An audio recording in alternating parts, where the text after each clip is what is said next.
Good afternoon, everyone, and welcome to Medical Grand Rounds. Before we get started, I'd like to make a brief land acknowledgement. McGill University is on land which has long served as a site of meeting and exchange amongst Indigenous peoples, including the Haudenosaunee and the Anishinaabe nations. We acknowledge and thank the diverse Indigenous people whose presence marks this territory on which peoples of the world now gather. Before I introduce our speaker today, I'd like to remind everyone to please enter your questions in the chat at the end of the presentation. And as well, please answer a brief survey that will be sent to you after today's presentation. So it's a great pleasure to have today Dr. Gary Wild, who should be known by most of you. He's a long-term McGill person that has been in the Division of Gastroenterology for about 30 years, Gary, right? So Dr. Wild is a MD.PhD. He's an FRSQ Senior Clinician Scientist and CIHR Clinical Trial Investigator. He is the co-author of landmark pivotal therapeutic trials of immunomodulations and biologics in IBD. And today he will speak to us on the illness experience in inflammatory bowel disease beyond the scope. It's really a great pleasure to have you here with us, Gary. The floor is yours. Thank you for this opportunity to discuss some thoughts and ideas about the illness experience in inflammatory bowel disease, sort of beyond the tip of the endoscope. Just see. There we go. The overall objectives are to sort of gain an understanding of the role of the psychosocial determinants of the illness experience in IBD. And secondary objectives are to gain an understanding of the role of the brain-gut axis in IBD. And we'll end with sort of a whole person approach to treat to target in IBD. IBD is a group of chronic inflammatory disorders comprising Crohn's disease and ulcerative colitis. And to most physicians, IBD is an objective disease. To patients, it's the whole experience of the illness, where both the physical and non-physical symptoms can equally impair patients, and they require specific, sometimes overlapping targeted therapy. The management of IBD patients is best done within the framework of a chronic disease model, multidisciplinary care, and the goal here is to prevent patients from becoming labeled and stigmatized or limited by their disease. If we look at what the key elements are with respect to the pathogenesis, pathophysiology, there's a dearth of scientific information pertaining to the role of genetic and immunological factors that predispose to IBD development, environmental factors. More recently, attention has been focused on the gut microbiome, the brain-gut axis, and how these latter elements interact.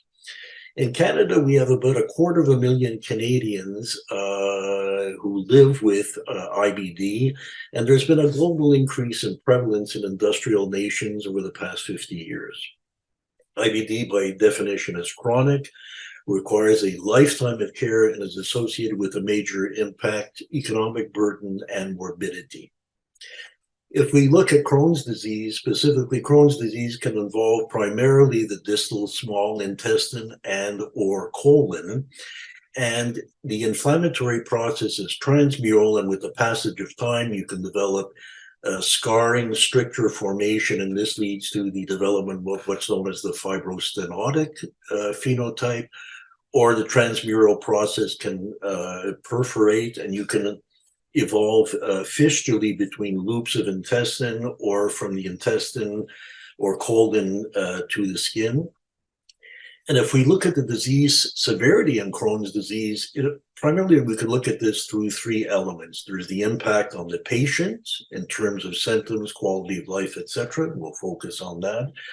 There's the inflammatory burden, which we assess as physicians. We have a host of surrogate proxy markers that we can look at, C-reactive protein being the most common. We look at mucosal lesions through the endoscope, and we use imaging. And the inflammatory burden is really dictated by disease extent and also by complications that evolve because of the disease, which is reflective of bowel damage, prior intestinal resection, presence of perianal disease, disease recurrences, and EIMs, which are extraintestinal manifestations of the disease, which are common, and the most common ones are arthritis. The natural history of Crohn's disease, disease location remains stable over time. It's noteworthy that prolonged remission only is seen within 10% of our patients within 10 years of the onset of the disease. The complications are related to hospitalization, steroid dependency, the need for surgery after the diagnosis, and this occurs in about 50% of our patients within 10 years after the diagnosis. And despite the surgery, postoperative recurrence is common and occurs in about 50% of patients within 10 years. If we look at ulcerative colitis always involves the rectum, and it can extend more approximately to involve what's called the left side or distal colon all the way up to the splenic flexure. And in a lot of patients, the entire colon is involved, and that's known as extensive or pancolitis. The clinical features of ulcerative colitis are on the spectrum and really are far more reflective of the extent of anatomical involvement, such that in patients with extensive or pancolitis, they have bleeding, frequent stools, abdominal pain, tenesmus, etc. If we look at the natural history of ulcerative colitis, disease location usually remains stable. What's interesting is that about 20% of patients with distal disease, meaning say proctosigmoiditis, a substantial portion can resolve spontaneously. Colectomy rates vary depending on the study you're looking at, between 9 and 21%. And the surgical management involves the creation of what's known as an ileal pouch, anal anastomosis, and there are certain complications associated with that surgical procedure. Importantly, the risk of colon cancer with long-standing ulcerative colitis is something that is significant and forms the framework for our surveillance endoscopies that we perform on an annual or biannual basis. Well, what is the burden of illness? If we look at IBD-related health expenditures, resource utilization, direct and indirect costs, all of these are substantial. In Canada, it's about $1 billion of direct costs and about $200,000 per patient. The major drivers of cost are hospitalizations, ambulatory outpatient visits, surgery, and more recently, the rising costs of medications, particularly the biologics, are really major cost drivers here.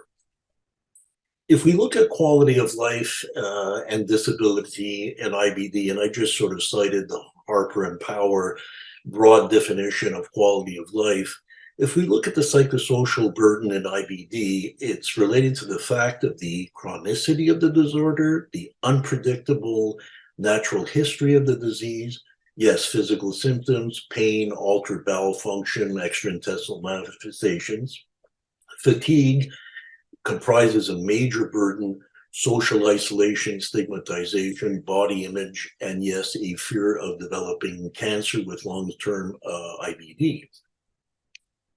Irrespective of whatever measure is used to assess quality of life, there's robust confirmation that certainly quality of life is much poorer in patients with IBD compared to healthy individuals, and it's much poorer in active disease and in Crohn's disease.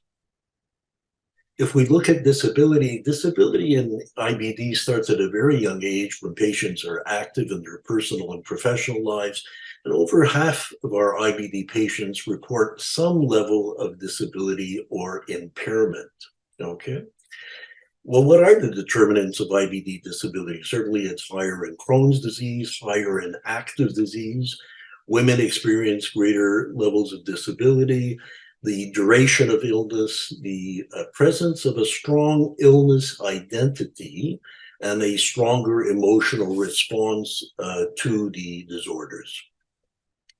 IBD is associated with a significant impairment in work productivity. And it's quite interesting from European data that absenteeism and the costs associated with absenteeism. And if you look at a snapshot of recent data from Europe, about only half of patients are full-time employed, and about 39% are unemployed and 25% are receiving compensation. So there's a major impact on work productivity. Fatigue is omnipresent in IBD, and about 50% of our patients, despite being in clinical and sometimes even endoscopic remission, report overwhelming fatigue and easy fatigability. It's often present, or the majority of patients with active disease also report fatigue. What are the associated factors? Disease activity, relapses, of course, anemia, etc., can all influence the level of fatigue. All of these elements have formed the underpinnings for the development of what are known as the IBD patient-centered outcomes. And these were elaborated in 2017. And it's noteworthy that they sort of coalesce on a couple of elements: survival and disease control, healthcare utilization, symptom function, and quality of life. Around the same time that these outcomes were being elaborated, the paradigm of treat to target was also being elaborated, where patients with active IBD therapy was adjusted according to the risk or intensity of the disorder, etc. And we look at a series of 3 targets. There are short-term targets where we're looking at symptomatic response, intermediate targets involving symptomatic remission and normalization of serum biomarkers such as CRP, and the fecal biomarker, inflammatory marker calprotectin. And our long-term target is endoscopic healing. And here the hypothesis is that if we have total endoscopic healing, we will have normalized quality of life and absence of disability. Well, surprisingly, despite rigorous measures and endoscopic measures, et cetera, the targets are not reached in a significant number of patients. And here, if we look at health-related quality of life and what are the influences, yes, disease activity is a pivotal influence for quality of life, quality of care, social support, stressful life events, coping posture used by the patients, and the psychological status of the patient. All of these interact, and surprisingly, disease activity only contributes 37% to quality of life in the meta-analysis reported by Vanderhaeve, whereas psychosocial factors contribute to 63% of the overall quality of life in our patients. We are now sort of turning more of our attention to what's the relationship between IBD and behavioral health. If we look at the chronic and unpredictable nature of intestinal and extraintestinal manifestations, these predispose our patients to a set of behavioral health concerns. The major ones are anxiety and depression, and the pooled incidence of anxiety and depression are greater in our IBD patients compared to healthy individuals. And the more recent sort of Manitoba cohort study reported by Charles Bernstein showed that these patients are 34% more likely to develop anxiety and 71% more likely to develop clinical depression over time. The psychological symptoms independently contribute to quality of life in IBD, and this overall burden affects both disease outcome and medication adherence. And despite the importance of the psychological state, behavioral health is not a quality measure. To an extent where there's an urgent and unmet need to identify the psychological burden as an important factor in IBD, and obviously to develop programs, clinics, etc., and approaches to help our patients living with IBD. A recent meta-analysis reported by Bisgard and Nature Reviews in Gastroenterology examined the temporal relationship between IBD and anxiety and depression in studies where the depression and anxiety antedated the diagnosis, and in studies where These were reported after the onset of the diagnosis. And what's the importance of this? Well, if we turn towards what we know from animal model studies related to the brain-gut axis, it's noteworthy that in these animal models of IBD, that the exposure of animals to psychological stress or adversity can elicit upregulation of the hypothalamic pituitary adrenal axis, activate the vagus nerve, all of which can have an important impact on the permeability of the small intestine, upregulation of immune cells to elaborate more cytokines. The upregulation of permeability will allow for gut microbiota to gain purchase to inflammatory cells, and really you will see significant gastrointestinal dysfunction and a flare-up of experimental colitis.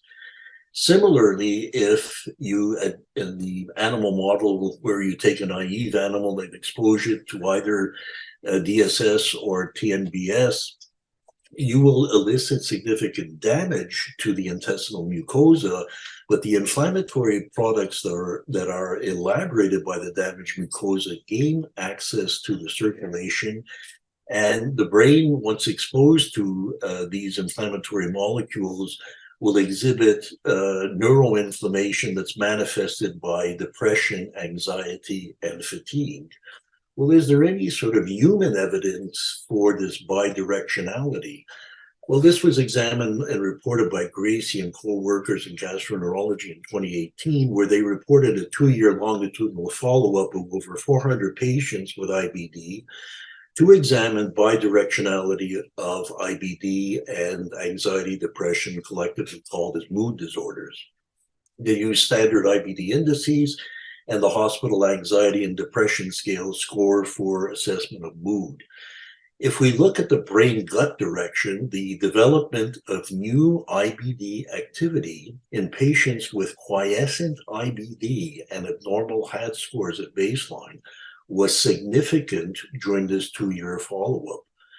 Similarly, if you look at the gut-brain direction, the development of abnormal HADS scores in patients with active IBD and baseline normal hospital anxiety and depression scores was significant during that interval of follow-up. So this is really sort of the first clinical data set that really underscores the importance of bidirectional communication, role of the brain-gut axis. Well, let's turn our attention to what is the effect of mental illness in IBD. First of all, mental illness in Canada is common. Peak onset in adolescents and in young adults. It's a leading cause of disability in Canada. There is a significant suicidal risk associated with mental illness, particularly in younger populations. But importantly, chronic medical diseases are associated with a higher risk of mood disorders. So what about mental illness in IBD? Well, there's a higher incidence of anxiety and depression, both incidence and prevalence, as we saw previously. And what's important is that within IBD, there's a higher incidence in young adults. And the prevalence for mental health conditions is about 30 to 50% in our patient populations. So if we look at mental illness and, at what stage our patients are in terms of their life cycle, just consider the following. In our pediatric population of young Crohn's and ulcerative colitis patients, you can see associated school absences, embarrassing symptoms, treatment and adherence issues, medication side effects, particularly related to the glucocorticosteroids. Impact in adolescents and emerging young adults face a separate set of challenges in terms of peer relationships, educational and job, career aspirations, and a higher risk of mental illness onset. And in our IBD patients, there's an important risk in our transition patients going from the pediatric care setting to the adult care setting. So these are important concerns. Less is known about the impact of this in our senior adult population because we're seeing more and more people with new onset IBD over the age of 60, and that's associated with a set of concerns that are very poorly characterized as of yet. What are the potential risks and associated costs? Well, there's a potentially high risk miss rate. About a third of patients with depression and 2/3 with anxiety who have IBD, the depression anxiety goes undiagnosed. And this comorbid anxiety depression is associated with lower quality of life, and it impacts on disease course and severity, and also with higher healthcare utilization rates in terms of hospitalization, emergency visits, etc. So these concerns are best addressed within a comprehensive sort of care model. And here at the MUHC, we're fortunate to have the IBD clinic, where it's really a comprehensive multidisciplinary approach to our patients. It's important to introduce mental health and IBD early on, and to include IBD-related mental health information as part of orienting to a new IBD diagnosis, starting up with a patient that's known to us, or even at the time of recurrent flare-ups. And the goal here is to normalize, validate, and destigmatize. Stress and distress is common. It's important. It's normal for our patients to feel overwhelmed because, listen, the disease is unpredictable and challenging. And it's important to realize that psychological distress can fluctuate over time and is an important risk to developing more serious mental health concerns. There are a variety of online tools that are available, and certainly in Quebec, there's a set of mental health resources online that are available to all healthcare practitioners.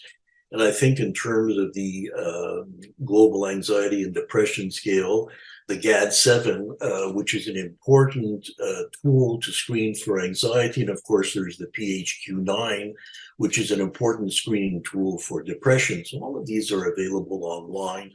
And we frequently use both of these tools with respect to our patient care in the IBD clinic. Well, in terms of mental health screening, I think it all boils down to just ask. And we should include mental health screening as part of our systems review in all of our patients, whether it's a new diagnosis or on subsequent visits. We'll work together. I'll ask you, and you can tell me things that you're noticing. Having said that, only about a third of gastroenterologists don't feel qualified to assess mental health issues. 50% of gastroenterologists state that they routinely inquire, but when you ask the patients say that this only occurs about a quarter of the time when they visit the physician. This is important because only 16% of patients are asked about their mental health by GI physicians. This is more commonly addressed by our nurse clinicians, despite the fact that about 50% of our patients are experiencing distress. So there's a major disconnect here. And it's closer to 70% with severe distress. They have never been seen by or never been asked by a mental health provider. Well, what are the basics here? The basics are essentially to provide a rationale. The disease can be stressful, life can be stressful. How are you doing with coping with Crohn's or ulcerative colitis? Sometimes you can state categorically, give me on a scale of 1 to 10, what's the most stressful thing that's occurring currently in your life? You can ask for, has there been a past history of mental illness? Has this ever been diagnosed? Have you ever been treated for anxiety or depression? Current status, have you noticed? Are you feeling down, depressed, hopeless, anxious, etc.? We should be screening at all times for alcohol, tobacco, cannabis, street drugs, etc., particularly in terms of changes in their use. Well, how do we deal with this? In terms of patients who present with mild stress, mild depression and anxiety, first of all, validate. It's not surprising that our patients are feeling stress, lots to deal with, etc. Engage the patient, review some of the health behavior basics. Are you connecting with your friends? This is a way of probing with the role of social support. And friends doesn't mean 1,000 Facebook or Instagram or Twitter friends. It means a few friends that offer the opportunity for emotional disclosure, which is important buffer for a lot of our patients. We promote antidepressant sort of behaviors, something that you can accomplish, have fun, and anti-anxiety behaviors. Well, in terms of mild to moderate symptoms, the Crohn's and Colitis Foundation of Canada have a lot of resources online and in person that are really important peer resources that help our patients tremendously. There's a lot of self-management resources that are available online that are important, and particularly Anxiety Canada has a important site called anxietycanada.com, and there's also one for depression called bounceback, CMHA.ca. There are a couple of very focused online resources. Tame Your Gut is available in several languages, and this is sort of a toolkit that is really focused on managing anxiety in this regard. You can connect to counselors, employee assistance programs, etc. And these are very important modalities to help patients with mild to moderate symptoms.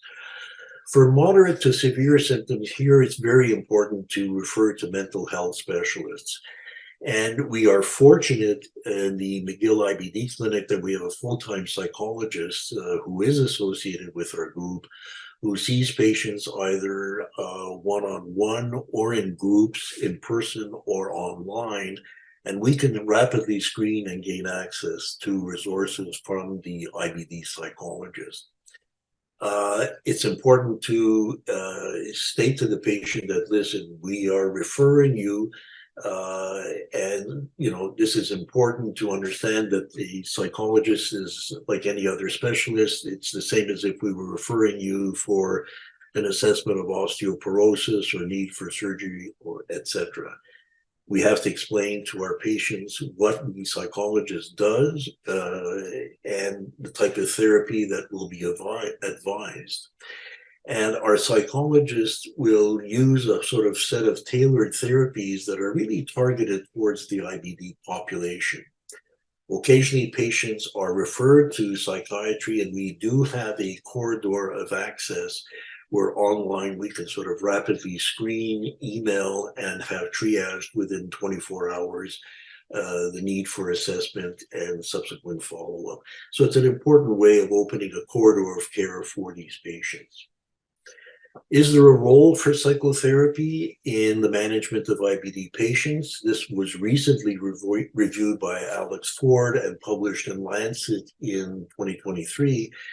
And I think it's important to have some knowledge of what are the psychotherapies that are sort of available to our patients. And these sort of boil down to the traditional cognitive behavioral therapy. And there is good evidence of the role of cognitive behavioral therapy in terms of relieving anxiety and depression in our patients. It does not influence disease activity per se. And yes, there are short-term benefits, but you see a drop-off in the benefit in terms of quality of life, anxiety, and depression management with the passage of time.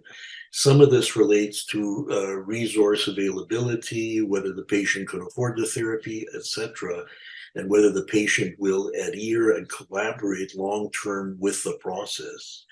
There's a growing body of evidence that places an importance on mindfulness-based stress reduction and mindfulness meditation in terms of buffering anxiety and depression, both in the short term and in the long term as well. And this data appears to be very, very promising. In terms of psychopharmacology, we have found that about a third of our patients are taking antidepressant medications. The common indications are for pain, depression, and anxiety. All of the medications are well tolerated, particularly the SSRIs. But again, these are particularly useful in the short term.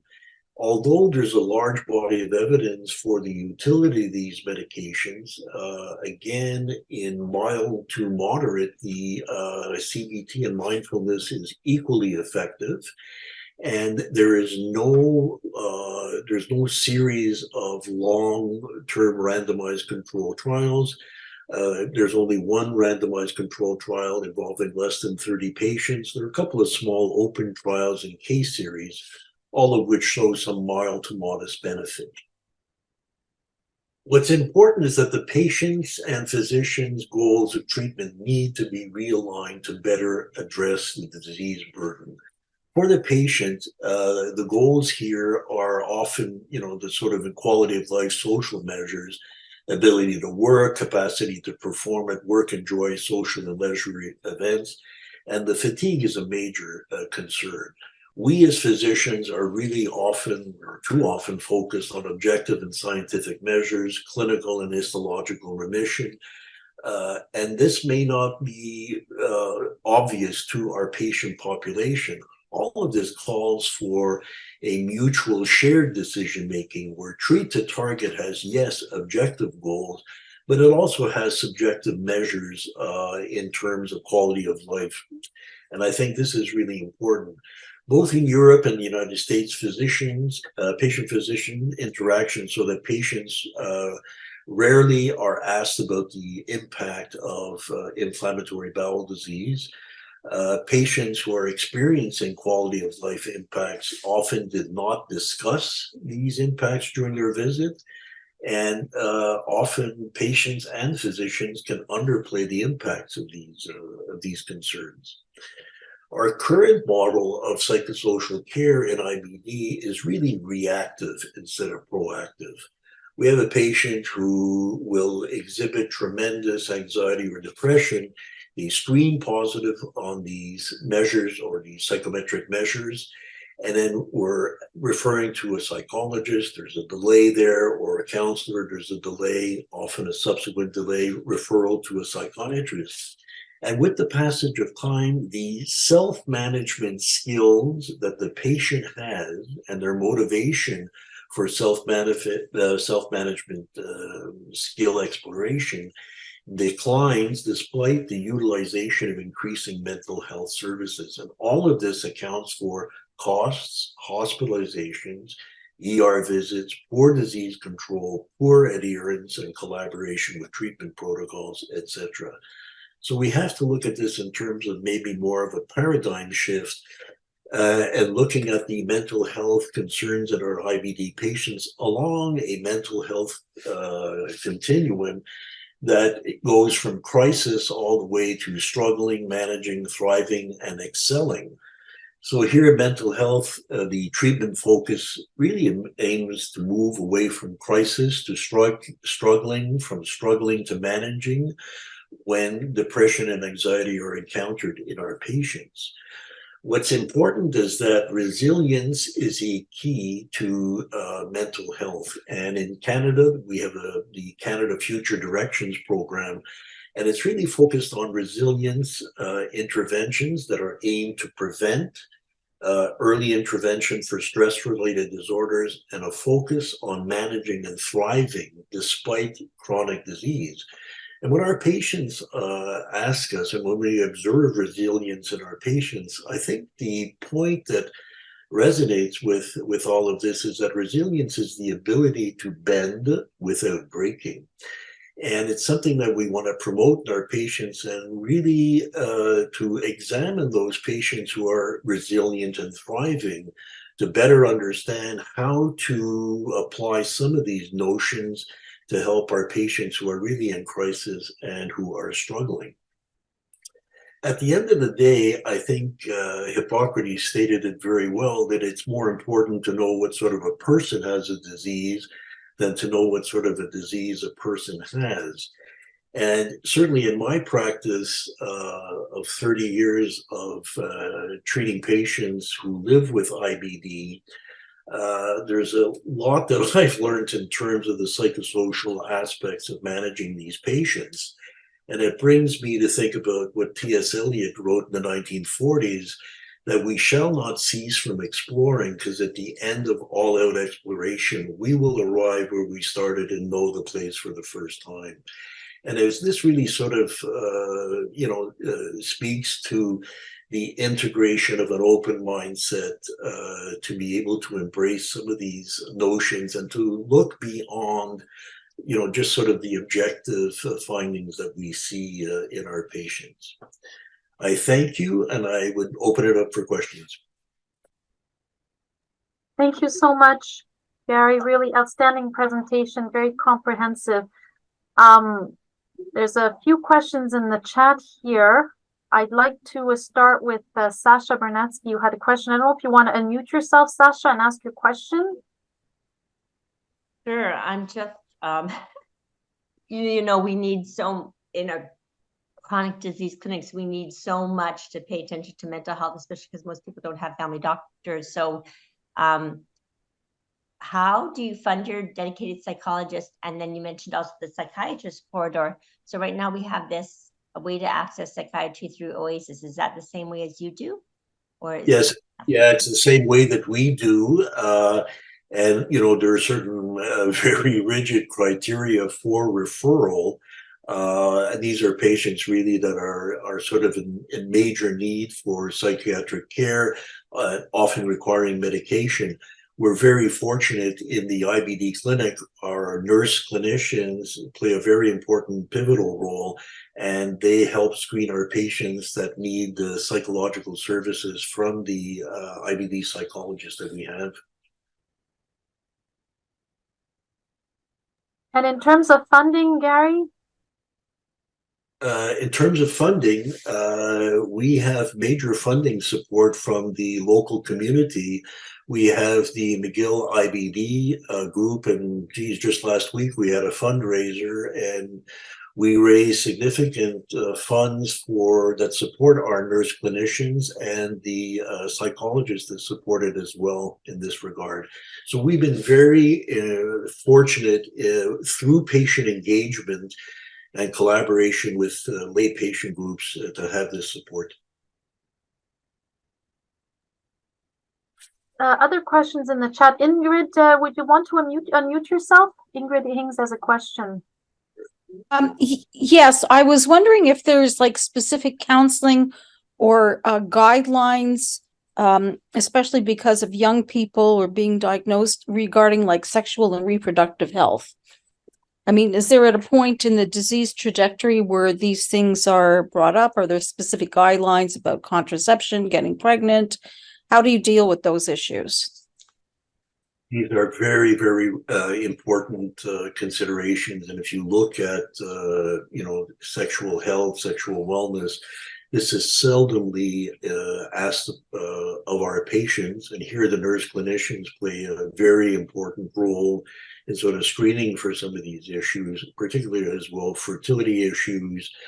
We have very good support from the OBGYN group at the MUHC, and they will rapidly see our patients for assessment regarding whether it's fertility, etc. But these are really important aspects of overall well-being. We're getting better at it, and there's still progress to be made. Thank you. Dr. Doss, would you want to unmute yourself to ask your question? If not, I'll just ask the question. What % of IBD patients in Quebec go on to government disability payments for prolonged periods for the physical and mental health? In Quebec, the data is not easy to access, but the last times that we looked at it, it's about long-term disability is under 20%. You get sort of temporary leaves of absence, et cetera, but long-term disability is actually fairly rare, and it's surprising in Quebec it's lower than what we see in Europe. So I don't know what to think about that. Maybe we are a hardier population. Good to know. Dr. Hutchison, and then I'll come back to you, Sasha. Dr. Hutchison? Just to say, what a wonderful presentation. Amazing. My question really has to do with how difficult is it to train your trainees to deliver the kind of personalized care that you're talking about. Can you hear me? Yeah. Because I think we tend to see, or trainees often tend to see care in terms of in a technical kind of way. And you're saying, well, there's more to it than that. And I certainly think there is. One of the biggest challenges is to train our trainees to look away from the OASIS screen and to make direct eye contact with the patient. Because you learn a lot through eye contact. It's one of those sort of soft skills, but it's very, very important in patient care. And it's important that our trainees understand that if the only tool you have is a hammer, everything looks like a nail. And the tool that we use and overuse at times in GI is the endoscope.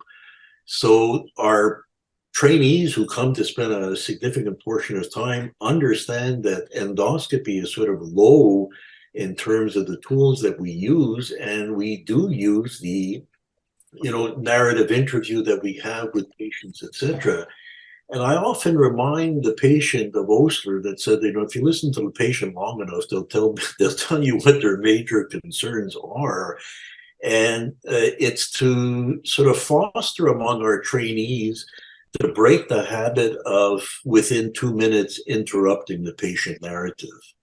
And I think we lose a lot of information by sort of interrupting, and it's a very slippery slope between interrupting and interrogating.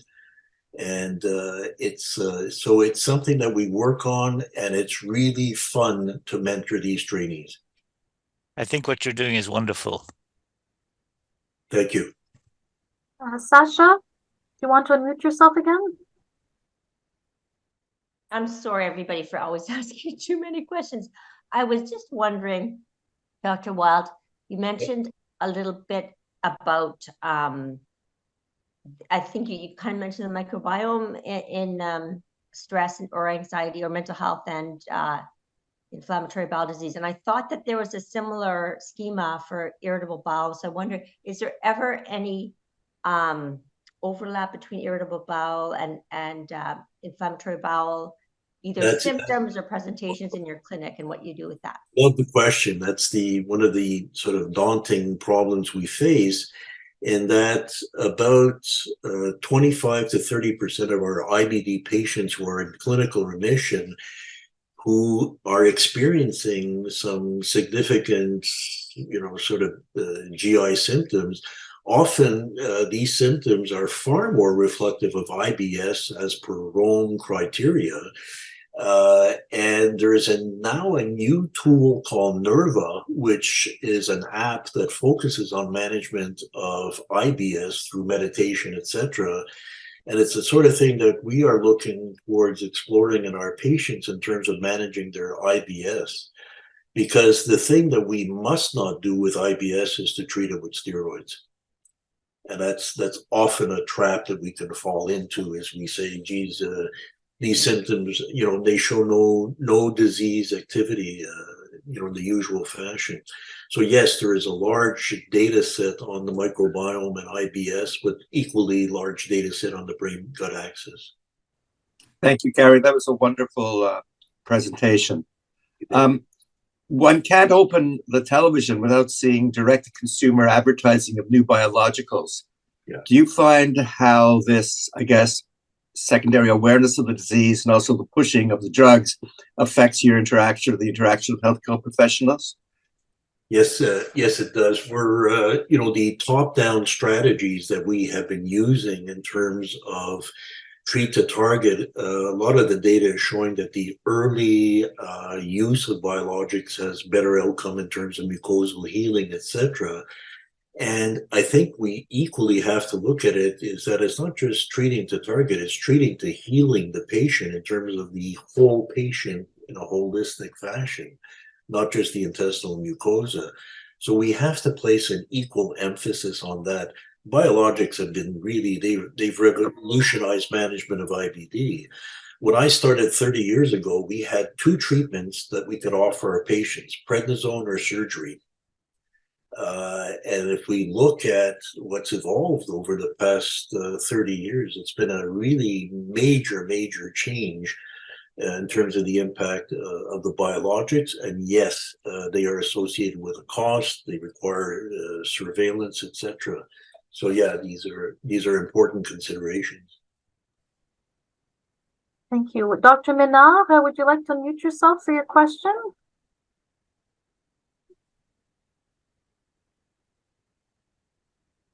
Okay, I will ask the question. Dr. Menard, thanks you for your excellent review. You have described well the mental features associated with chronic inflammatory disease.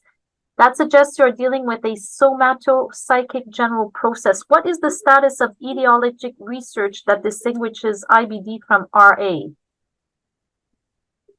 That's, I think you're looking at the genetic predisposition to develop sort of a chronic inflammatory response to some environmental stimuli.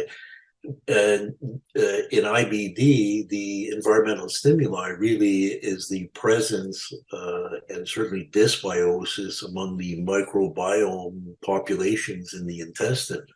And I think the model is that what happens is you can rapidly upregulate the inflammatory response, whether it's in RA or in IBD. It's more the downregulation. It's like, how do we shut it off? And that's really the quandary. And here the biologics are profoundly effective, both in IBD and in RA, spondylitis, etc. Thank you. Ingrid Hings, you have a question?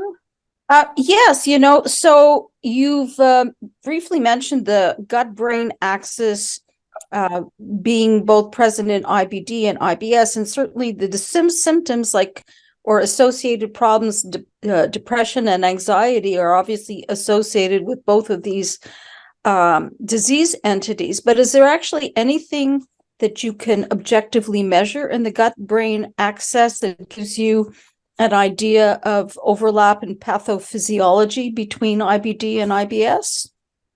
Unfortunately, at the present time, really the only surrogate marker we have for the gut-brain axis is usually the marker of the hypothalamic pituitary adrenal axis, and that's salivary cortisol.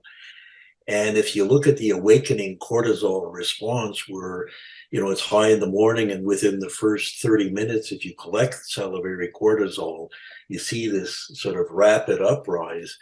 And in both IBS, and certainly there's a smaller data set in IBD, is that awakening cortisol response is sort of hyperactive. So it's a hyperactive hypothalamic pituitary adrenal axis. And the vagal elements is reflected by heart rate, inter-heart rate variability, etc. Some of these elements of the brain that have been studied are certainly, they're elevated, So you probably mentioned this during your talk, and maybe I'm repeating myself. So is there a document, because the question is, which is the chicken and which is the egg, or is this just reinforcing the mental health issues versus GI issues? And so if you treat depression and anxiety, are there then objective measures that this has a positive impact on the GI symptomatology or disease state? The objective measures, and if you look at quality of life, disease activity is roughly 30%, and the psychosocial concerns are over 60%. So anything that addresses mental health will have an impact on quality of life. Can you alter C-reactive protein and fecal calprotectin? No. But this is done in sort of concert with medical therapy as well. So I think you're targeting disease activity with biologic therapy, and you're looking at the other health-related quality of life through, whether it's psychotherapy, etc. So I think the ultimate target is improving overall well-being in the patient.